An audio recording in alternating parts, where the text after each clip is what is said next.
On a bright morning, a gentle breeze blew, fluttering the curtains covering his window.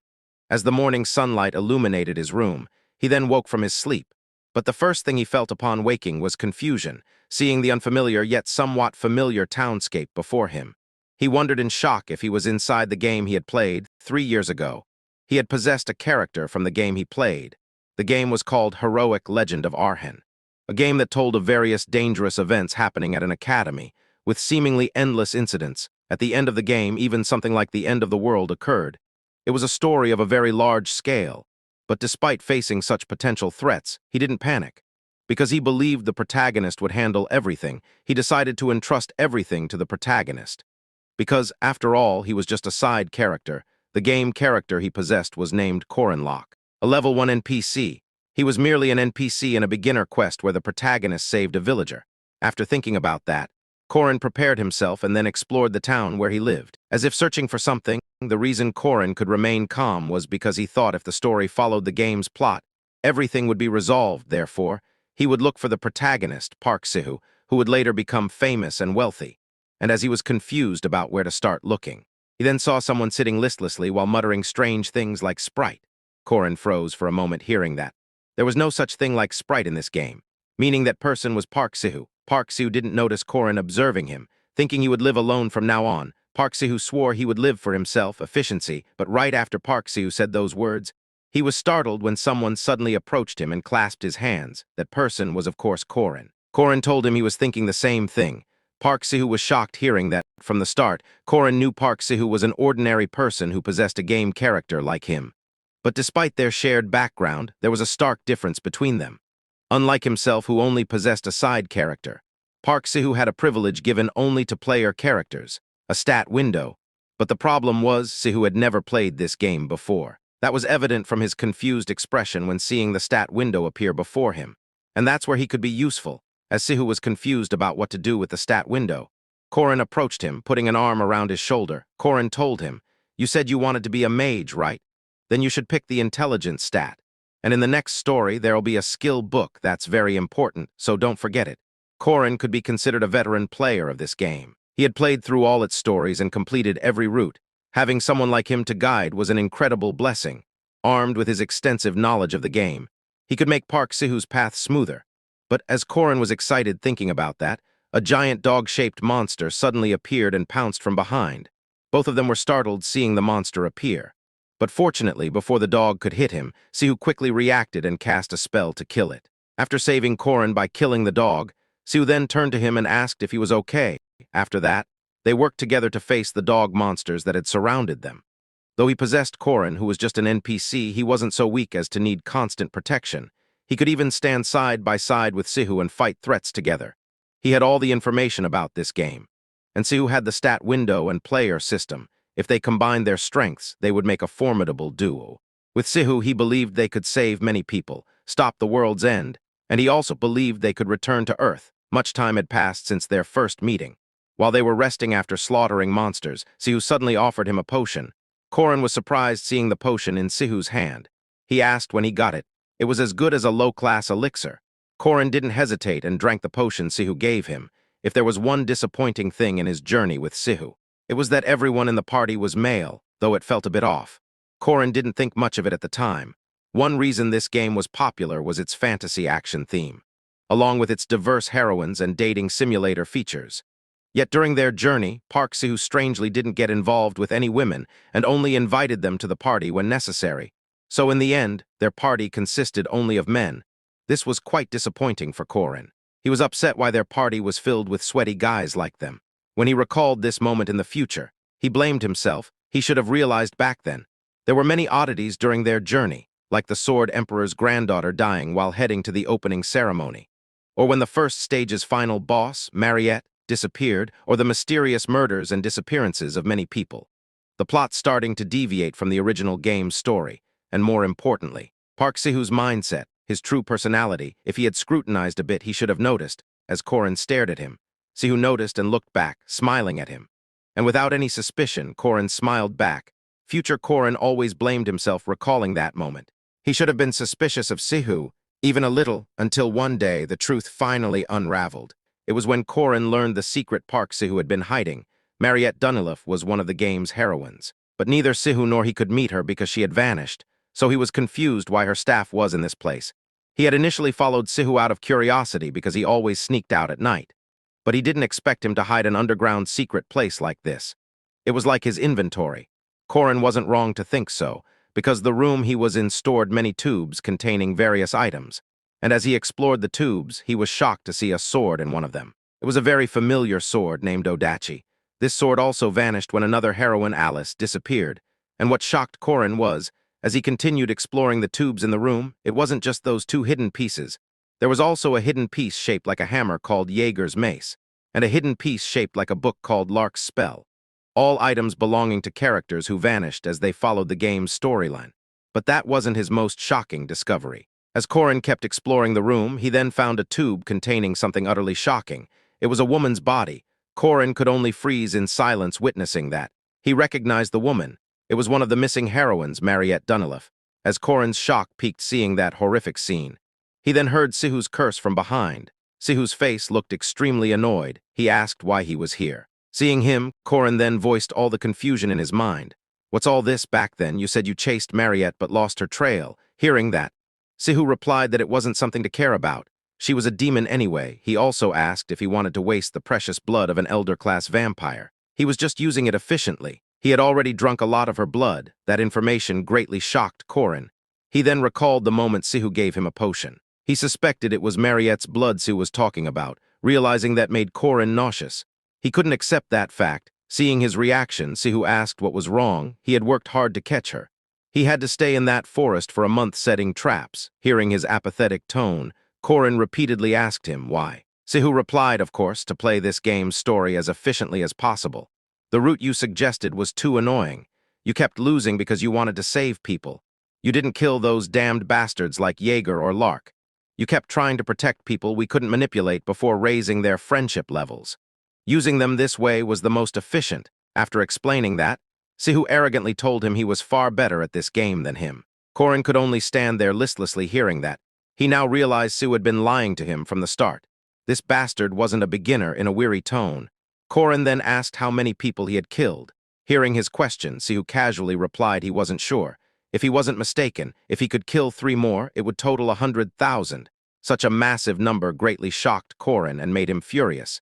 He even felt Sihu wasn't human. With burning anger in his heart, Korin then grabbed Sihu's shirt and called him a monster. Seeing his outburst, Sihu told him to wake up. They were just NPCs. He also reminded Korin that he had killed many people too. His words made Korin angrier. He refused to be equated with him. Those he killed were people who couldn't be saved anymore. They tried to destroy this world. Korin was utterly sick of the efficiency Sihu kept talking about. He then asked again, if you're so obsessed with efficiency, why did you take Odachi? Why would a mage take a hidden piece meant for a knight? And what's wrong with a regular elixir? You could easily make it through the stat window. Why do all this efficient nonsense to create this farm? Korin's barrage of questions left Sihu unsure how to respond. But Korin's words didn't stop there. He accused Sihu of doing all this just to create a punching bag for his sociopathic tendencies. His words seemed to trigger Sihu and make him angry. With a swift movement, Sihu grabbed the back of his head and threw him forcefully backward. The throw was so strong it cracked the glass he hit and made Korin's head bleed. With anger in his words, Sihu said to him, "You're driving me insane. After all I've done for you, you shouldn't talk to me like that. All I think about is you. I should be your everything. I should be your world. You don't even know your place and get hurt sticking your nose into everyone's business. All you do is stare at bitches. How could I won't hold it anymore." Those words made Korin freeze for a moment. He was briefly confused by what he meant, until finally, after processing Sihu's words, Korin backed away in fear. He didn't expect him to be that kind of person.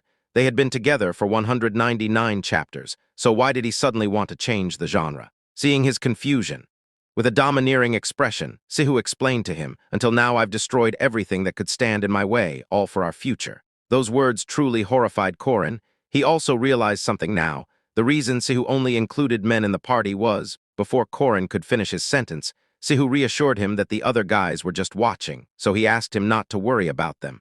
The only one he loved was him. With unbearable cringe in his heart, Korin reflexively punched Sihu's face upon hearing his words.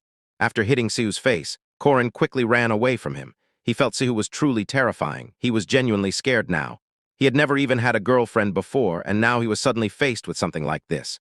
But as Korin tried to escape, Sihu wouldn't let him get away so easily. He then summoned some kind of tentacle and ordered it to bind Korin's legs. The tentacle's grip practically made Korin unable to escape now. Not only that, the tentacles then spread, wrapping around his entire body, leaving him completely trapped. Seeing that, Sihu slowly approached him. He told him he could never escape, he would trap him forever. Sihu smiled widely after saying those words. He already considered Korin his. The reason Sihu was so obsessed with him was because, to him, in this fake world, Korin was the only real thing. Korin felt like crying now. Sihu's words truly terrified him. He also didn't know what to do to escape this bastard. With a grin on his face, Sihu then cast a spell, telling him that soon everything would be over, and once this fight ended they would be together forever. Sihu's grin was the last thing Korin saw before losing consciousness, and when he regained consciousness, he felt waves washing over his body. He was confused, feeling that, wondering if this was the plane Sihu had created. And as Korin processed the situation he was facing, he then heard a notification sound. The final stage had opened. It was a familiar notification to him. It had finally begun. Sihu always killed everything alone, so he was sure he would also defeat the final boss. And once he defeated the final boss, thinking about the next scenario made Korin curse involuntarily, because it was so terrifying to him. He wondered what would happen to him next, but when the next notification appeared, he could only fall silent, because unlike his previous assumption, Sihu had failed to defeat the final boss and ended up dead. This sudden change shocked and confused him. He even wondered if that bastard had just lost, but his shock didn't end there. It was actually just a new beginning for him. On the same morning as 3 years ago, he then woke from his sleep, with a shocked expression and a chaotic heart. Korin tried to rise from his lying position, seeing the townscape identical to 3 years ago, the day he first arrived in this world. He then realized he had regressed to 3 years ago, the first day he came to this world. With a heart still in disbelief, Korin placed both hands on his thighs and felt the warm morning sunlight shining on him. That was a sign he wasn't dreaming now. He then clenched his fists tightly upon realizing that fact. Korin knew there was one mission he needed to undertake now. He had to kill him. He had to kill Park Sihu. He had to kill a player. Without Korin realizing, as he determinedly set a goal, one of his eyes turned red with tears flowing from it. Korin then recalled the memories before he regressed. When the Rhodian River overflow incident occurred, it was a monster subjugation quest, where the dam broke, causing the water to flood and sweep away the entire village. Hundreds of water monsters emerged, and many people drowned in that incident. During that tense situation, Park Sihu, he smiled widely and laughed with joy. Sihu felt the scene before him was absolutely fascinating. At the time, Korin still didn't understand why he looked so happy seeing that disaster.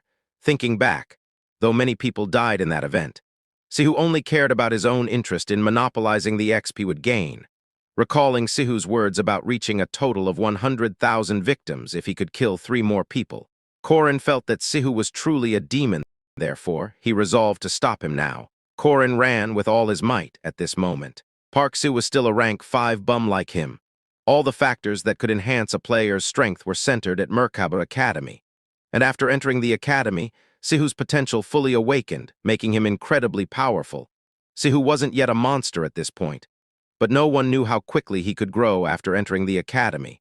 Only 5 days remained until the academy's entrance ceremony. He was racing against time now, during Korin's journey to find Sihu's whereabouts. He found several yellow mushrooms. Seeing them, he immediately took them all and continued his journey. He realized the only chance to kill Park Sihu was now. Meanwhile, Sihu was currently working on a tutorial quest. A carriage heading to Merkaba City couldn't continue its journey because forest monsters attacked. Protect the people there with the guard knights until the carriage was repaired. After they finished defeating all the attacking monsters, a female knight then praised Sihu. Sihu looked a bit shy being praised like this. He then thanked her. After a while, the coachman called the 2 knights named Leon and Laura, informing them that the carriage was fixed. Leon smiled happily hearing that. He then urged them to hurry into the carriage. Laura was also happy and relieved. She wanted to sleep as soon as they arrived, but they were then startled when they heard a loud roar behind them, and as they turned around, they saw a large wooden beam hurtling toward them. Without thinking, Leon immediately pushed Laura out of the way, saving her from the beam's impact while preparing their weapons. Leon then called out to Laura. Laura said she knew. That sound was a werewolf's. Her guess was spot on, because not far from their location there was a level 2 werewolf stalking them. Seeing its sudden attack fail, the werewolf roared loudly. Korin, who had just arrived, felt anxious seeing that, he cursed, has it already begun. He rushed here as soon as he regained consciousness, but he still couldn't stop it. He regretted. If only he had more time to prepare, he could have saved those people too, though the werewolf was only a level 2 monster. It could easily slaughter the group. Seeing Laura thrown back by the werewolf's attack, Leon worriedly called her, realizing the dire situation they now faced.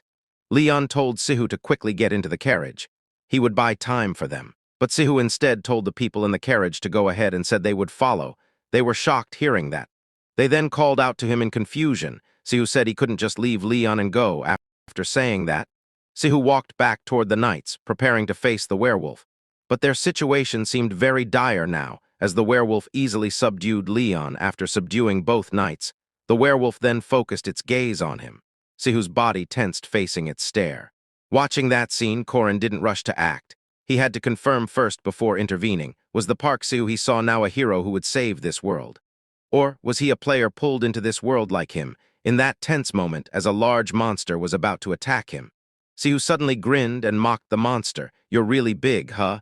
The werewolf roared angrily at his taunt.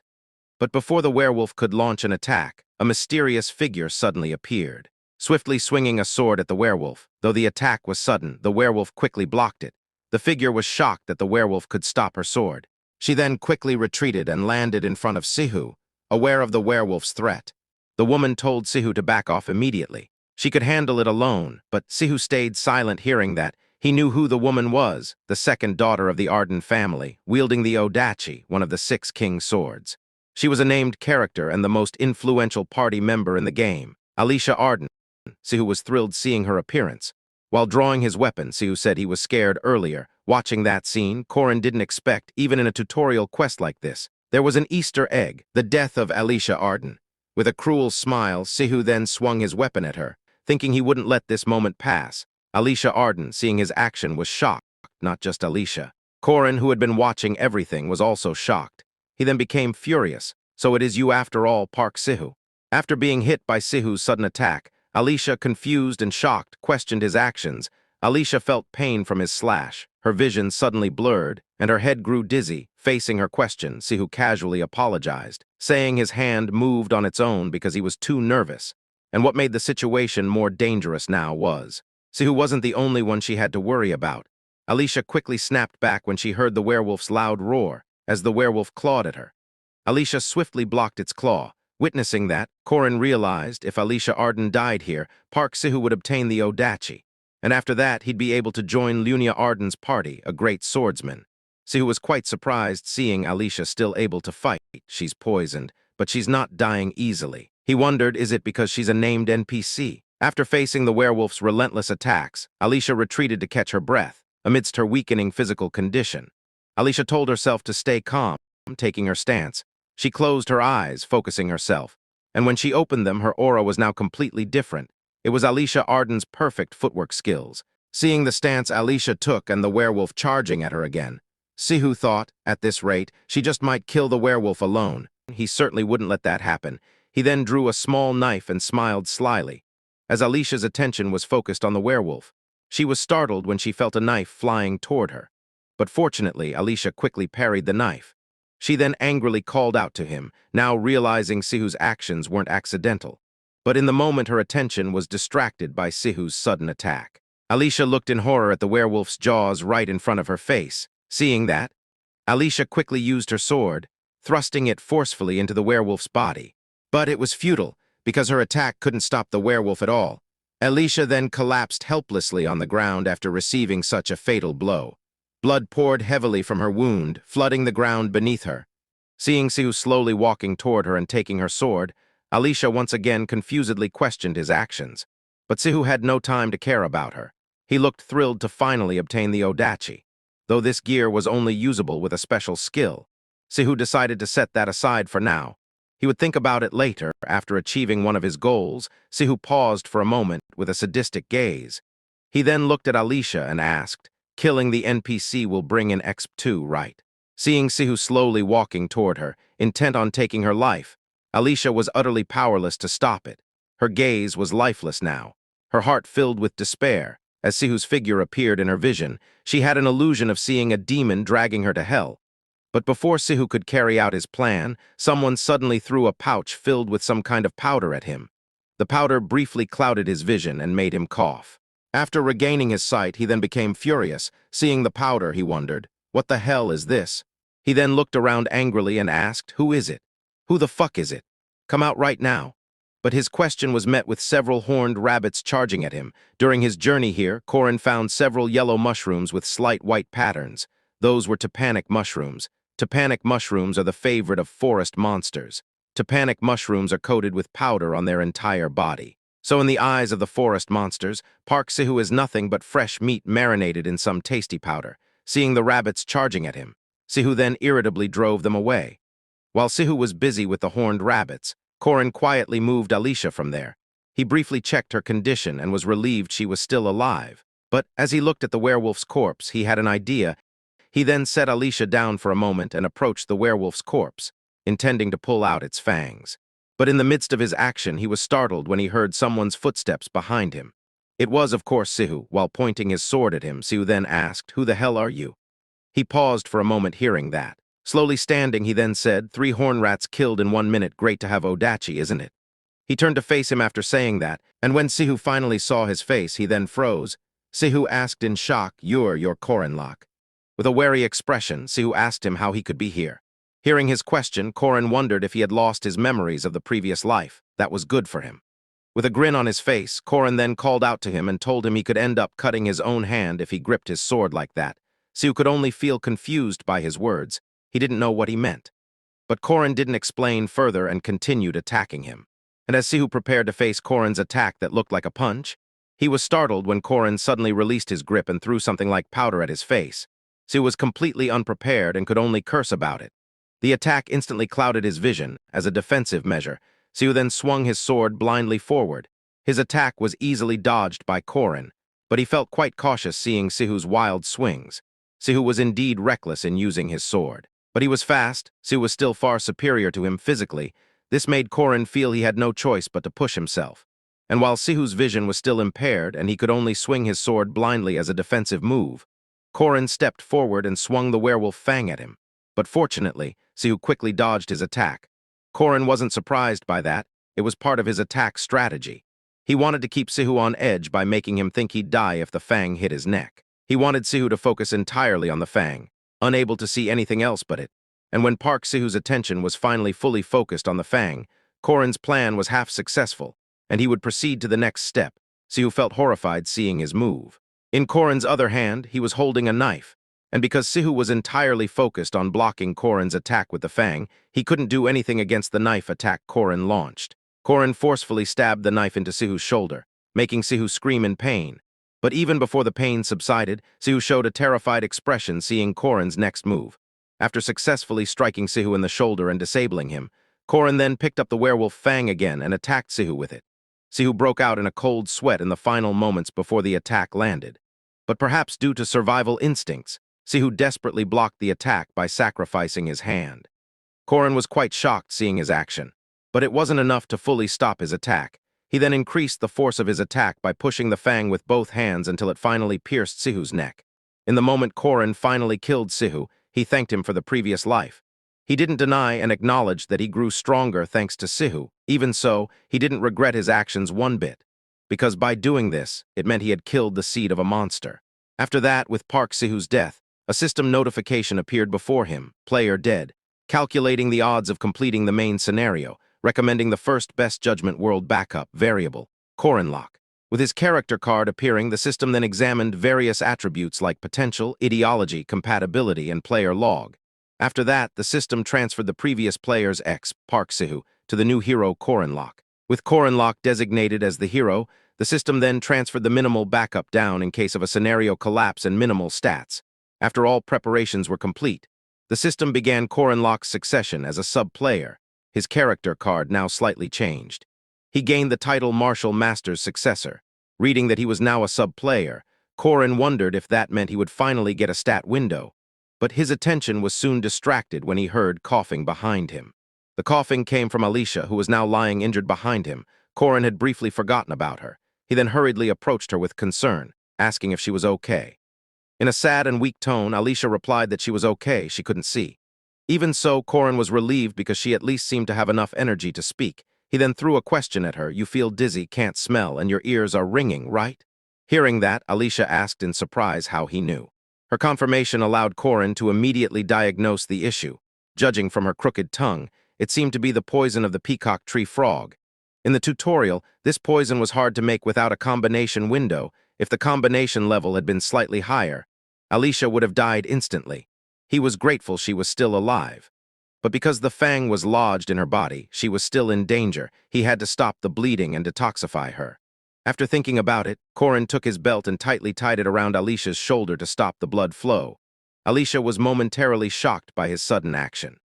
Seeing her reaction, Korin asked her to stay calm, assuring her he was skilled at stopping bleeding and detoxification. Even so, Korin knew calming words weren't enough. If Alicia bit her tongue, it would be a big problem. He was now looking for something she could bite, until finally he saw Park Sihu's hand still lying there. Though Korin was initially hesitant, he couldn't find a better alternative. He then took Park Sihu's hand and brought it to Alicia's mouth, asking her to bite it. He reminded Alicia that this would be very painful, so he asked her to bite the arm as hard as possible.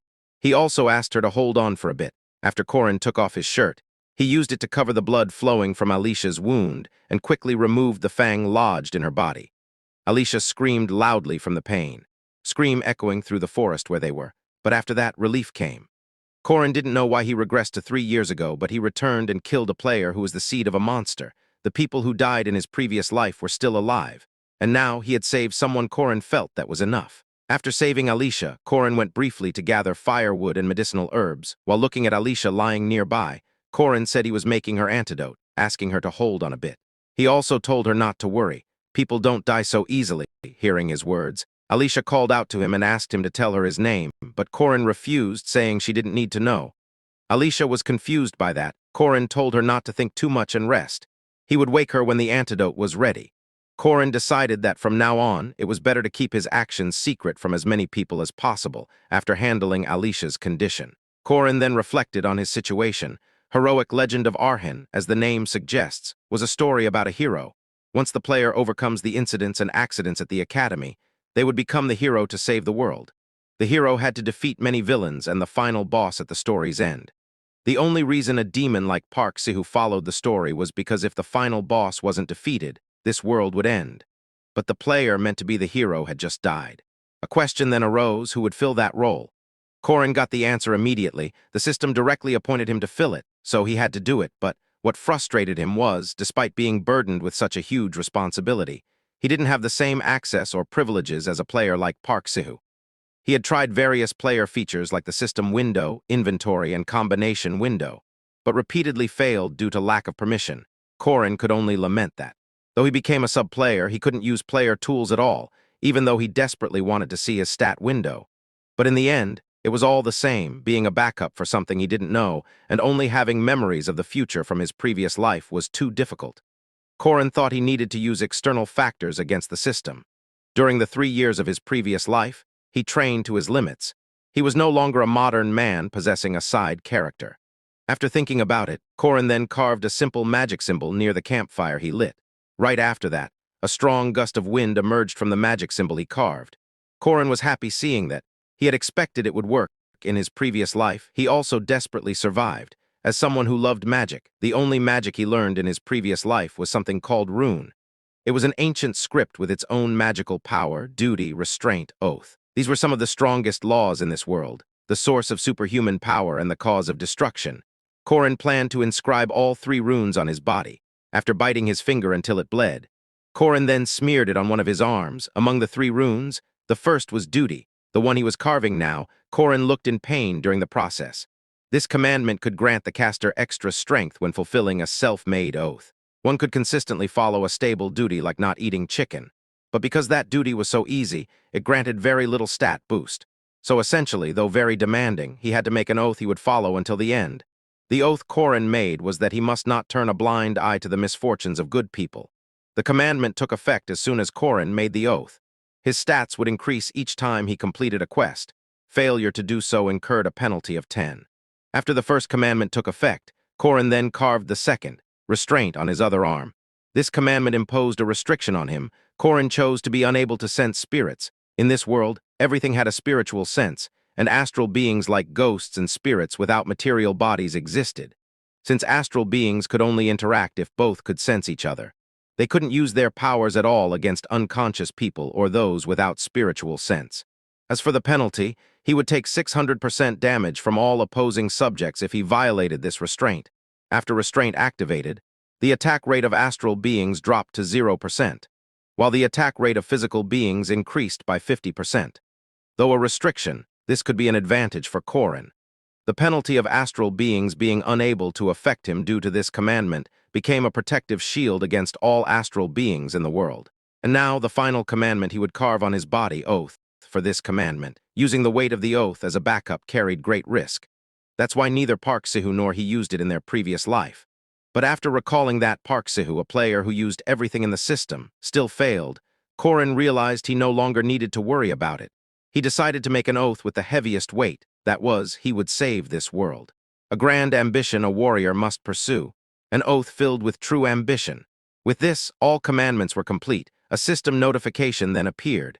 Commandments, duty, restraint, and oath would be applied to the sub-player. Failure to uphold the oath would result in the sub-player's unavoidable death. As the notification appeared, Korin's body reacted strongly. Time passed quickly, and when Alicia finally regained consciousness, she was now in a different place. She immediately felt confused about it, and when she tried to sit up, she felt pain from her wound area, seeing Alicia awake. The nurse tending to her asked about her condition. Alicia didn't answer her question and instead asked back, "Where am I now?" The nurse replied that she was in Merkaba City's emergency hospital. Hearing that, Alicia then asked where the person who brought her here went. The nurse was initially confused by her question. Until she remembered, she said her guardian had just left. Alicia was shocked hearing that. Seeing Alicia's strong reaction, the nurse reminded her she shouldn't move much yet. Alicia assured her she was fine. She then looked around, searching for her belongings, and shortly after, she found them on the table beside her bed. But she was surprised to see Korin's belt tucked in her bag. And when she took the belt and examined it closely, she saw a bloodstain. With a serious expression, Alicia turned to the nurse and called her. The nurse was slightly confused and startled by her sudden change in demeanor.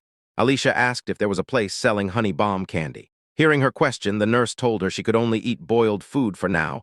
Alicia could only sigh hearing that. 3 days had passed since the tutorial quest, and the day of Merkaba Academy's entrance ceremony finally arrived.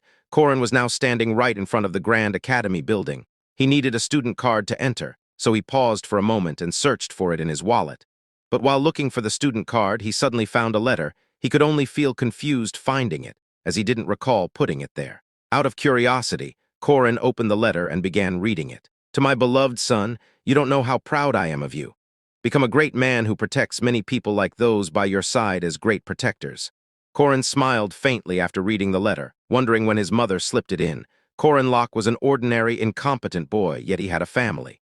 When he possessed this body, he acted awkwardly and distant, but their treatment toward him never changed, and since then he began to love his family and this world. That was also the difference between him and Park Sihu. After that, with the student card in hand, Korin entered the academy. In a place filled with train carriages, many new academy students gathered. The new students looked amazed seeing the carriages, shocked by how many there were, increasing their admiration for Merkaba Academy. Shortly after the new students gathered, a female student appeared, warmly greeting them and asking them to gather toward her. Korin was among the new students gathered there.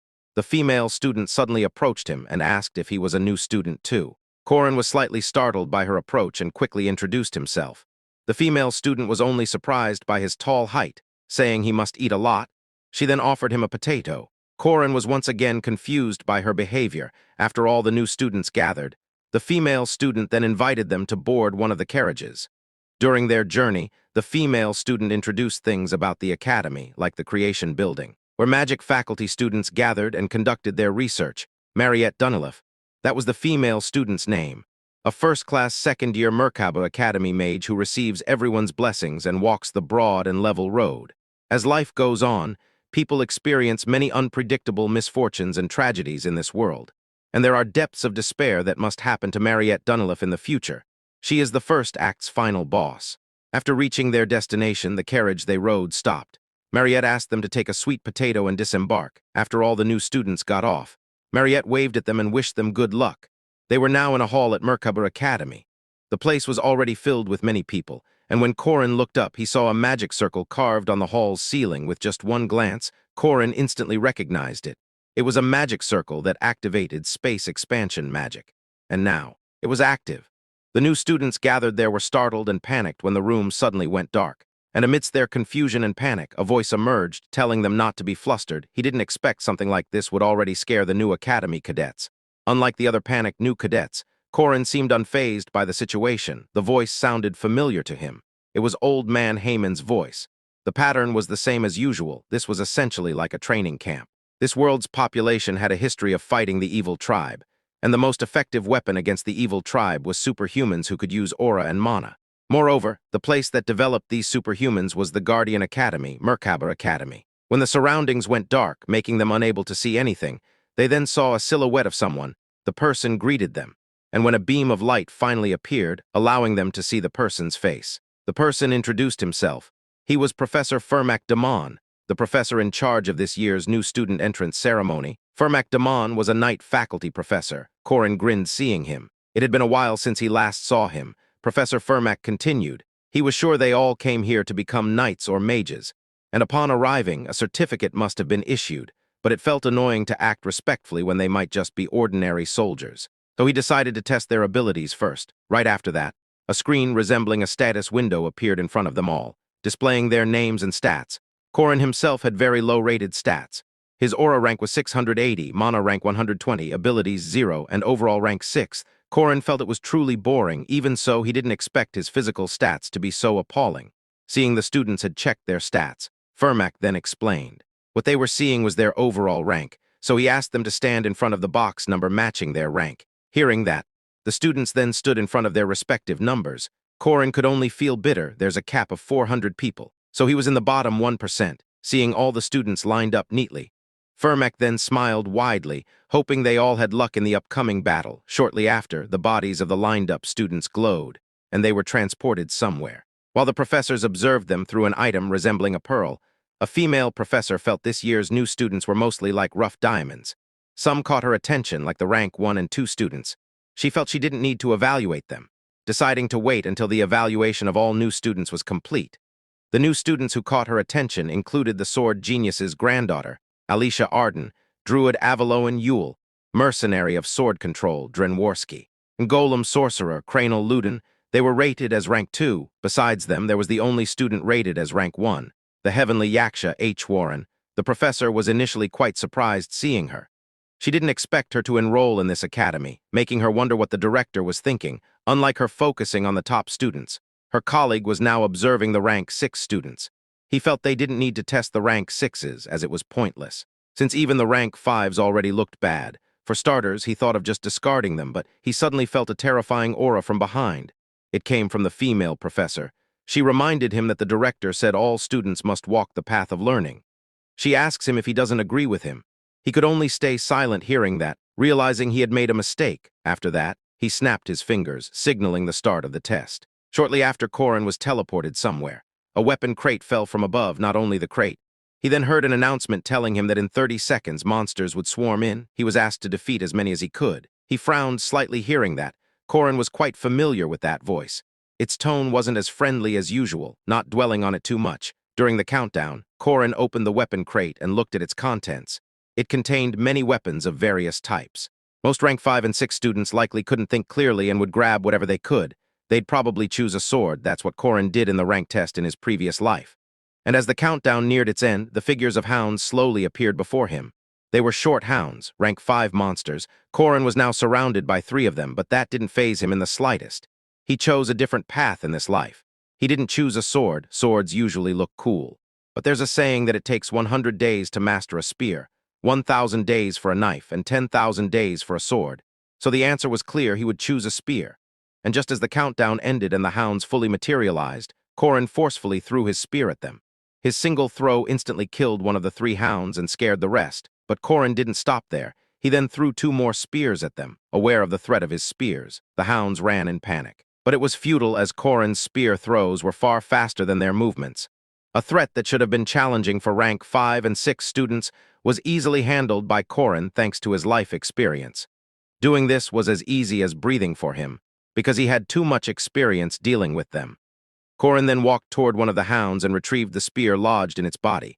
After calculating, he needed about 12 seconds to take down the short hounds.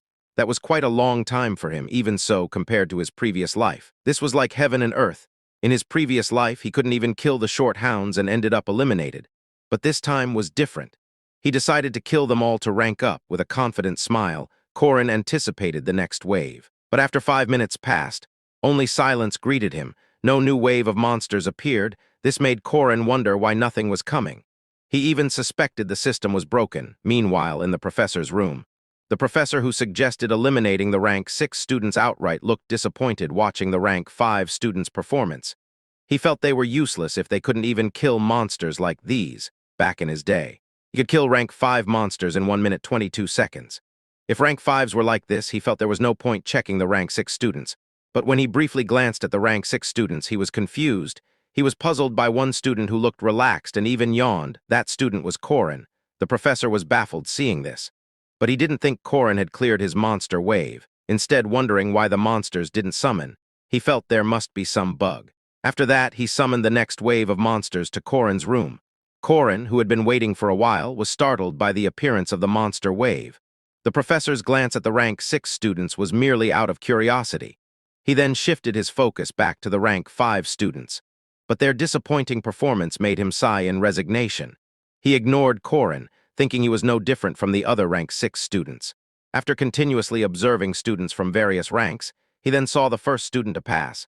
He was impressed with that student for taking only 7 minutes and 20 seconds. From his observation, rank 3 students only needed about 2 or 3 minutes to clear the monster waves. So he was confused why the rank 5 and 6 students were so weak. But when he glanced back at the rank 6 students, he was confused again, and the culprit was once again Korin. He wondered why he was relaxing in a situation like this. He also questioned if the device was broken, as the monster summons kept malfunctioning. Hearing that, his colleague told him that was impossible. Madame Josephine's test magic had never failed in the past 20 years.